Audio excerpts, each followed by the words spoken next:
Next on Wooster News tonight, a massive tree down in Auburn is a scary sight for neighbors who never saw it coming. Plus, candidates for a Wooster City Council spot debate the issues at a community forum.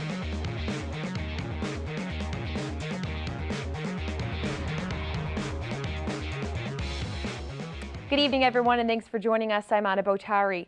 We begin with a scary sight for the Elmwood neighborhood in Auburn as a tree came crashing down into the street Wednesday.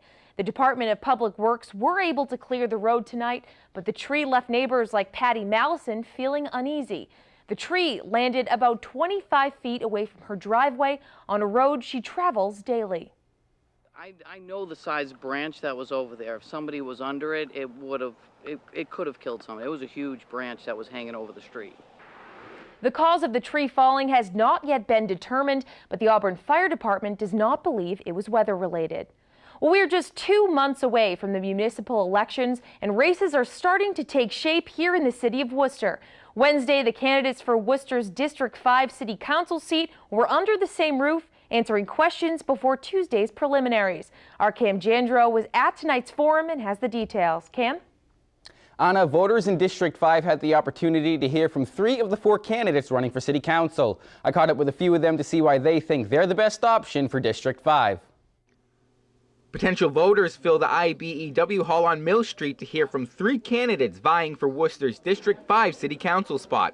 Doug Arbetter, Paul Franco, and Matt Wally faced questions from a panel and were asked about the issues in the district. I'm fighting to make sure that seniors don't get pushed out by rising property taxes, to increase our investment in the Worcester Public Schools. To spearhead development of the undeveloped property and real estate on Park Avenue, Mill Street, just across the street. How long do we have to look at Price Chopper? It's going to be important to ensure that these issues are a priority for the administration, and I'm running because I can do that.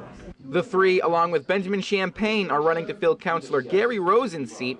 He's leaving to pursue an at-large position. The 2-term district councillor says Wednesday's event is important for those running. It's a chance, another chance, for these 3 candidates to talk to the voters in the district and at least get their names in the newspaper, on TV, over the radio, and so on, get a little more publicity. Candidates say having the chance to debate in front of the voters is a crucial part of their campaigns.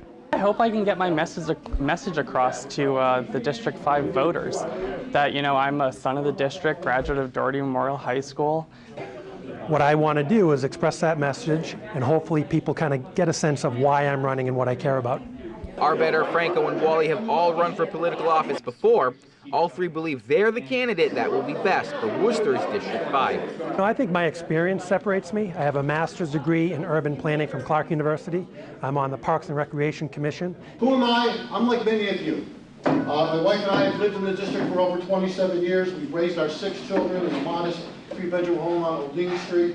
I'm running to be the people's counselor and for people to, you know, have access to me whenever they need me. Now, Tuesday's preliminary election will knock the race from 4 candidates down to 2. This year's municipal election will take place on Tuesday, November 7th. Anna? Thanks, Cam. The announcement the Trump administration is ending DACA is hitting home for many here in Wooster. The president of Family Health Center says there are a lot of engaged and involved young people who will be drastically affected. Francis Anthes says we as a society made a promise to young people, saying if they graduate from high school, get a job, go into the military, or go to college, their citizenship will be honored.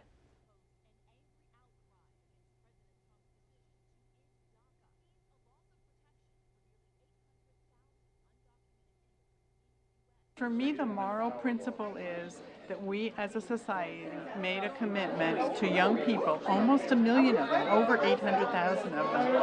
And I don't see how we can go away from our promise and our commitment. Anthes says it's up to the president to think this through and for Congress to make laws to make sure we honor our society's responsibilities to these young people who were affected.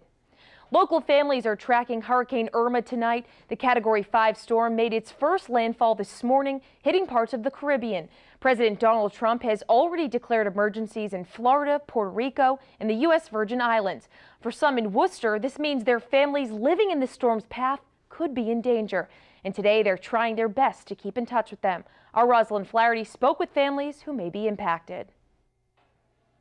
Morelli Rosie FaceTimes her daughter Victoria in Puerto Rico as she and others on the island brace for Hurricane Irma. So what are you doing now?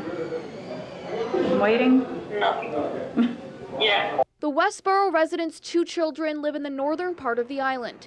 She says she tried to get them back to central Massachusetts, but all the airlines were sold out. I'm very anxious, and my heart right now is there. According to the National Hurricane Center, Irma is the strongest storm ever recorded in the Atlantic Ocean. The Category 5 storm has already measured sustained winds of up to 185 miles per hour.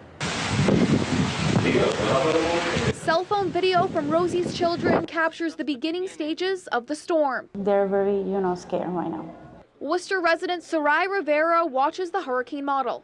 Her mom and 2 small children live in the southern part of Puerto Rico. In the back of your head, you're kind of like wondering what will happen, all the things that, go through the islands and stuff. And sometimes, even though we prepare, we never know what's going to happen. Rivera says she wishes she was with her family, but is remaining positive. If you're stressed out and you start crying and getting frustrated, you're not going to help it.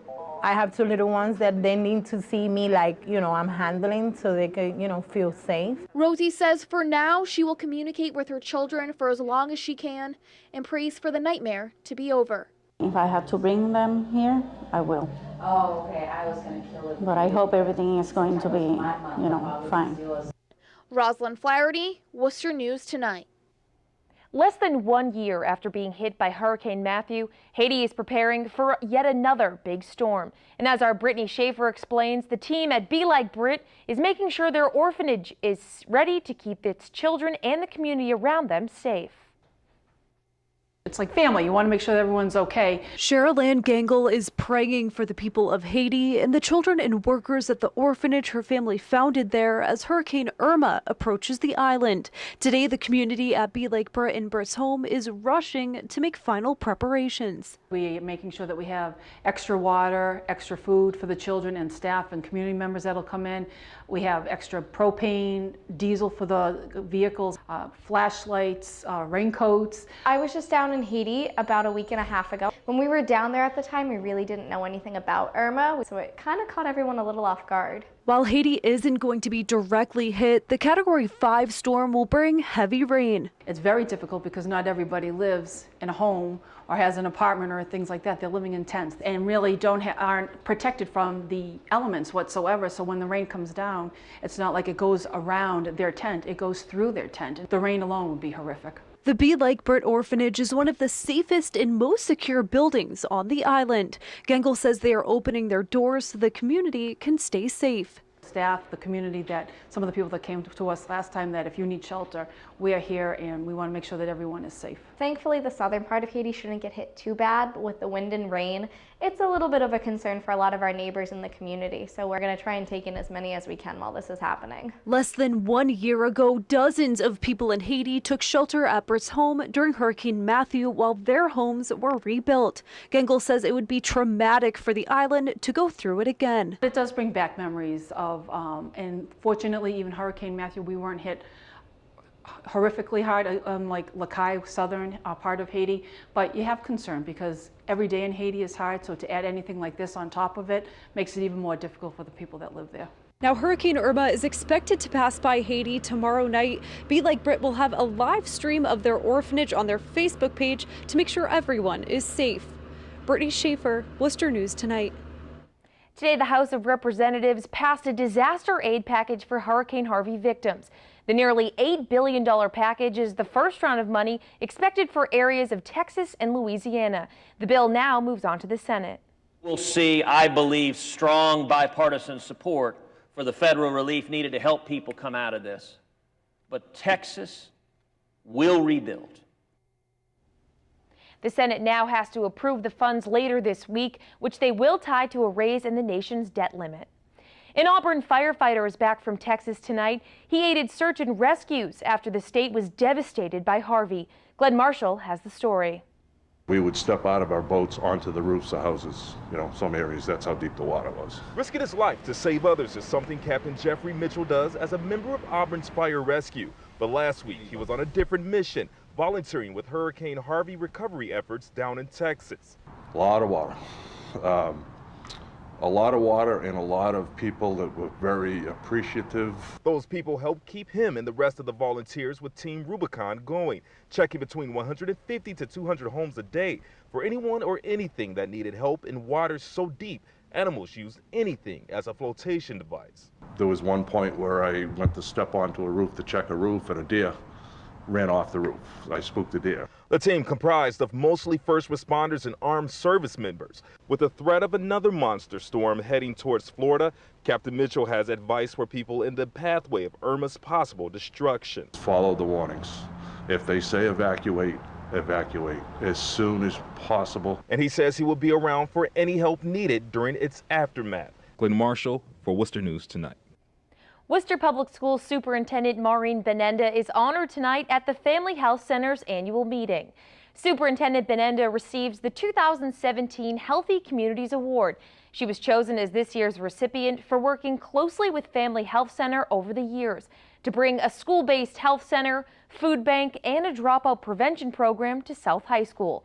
Binenda says it's an honor to receive this award, but she's also appreciative of the collaboration which brought these programs to South High. Appreciative of the fact that it was there and that my students got the best care right there in school during the school day so they didn't have to miss school. Binenda is considered a trailblazer as South High School was one of the first to add a school-based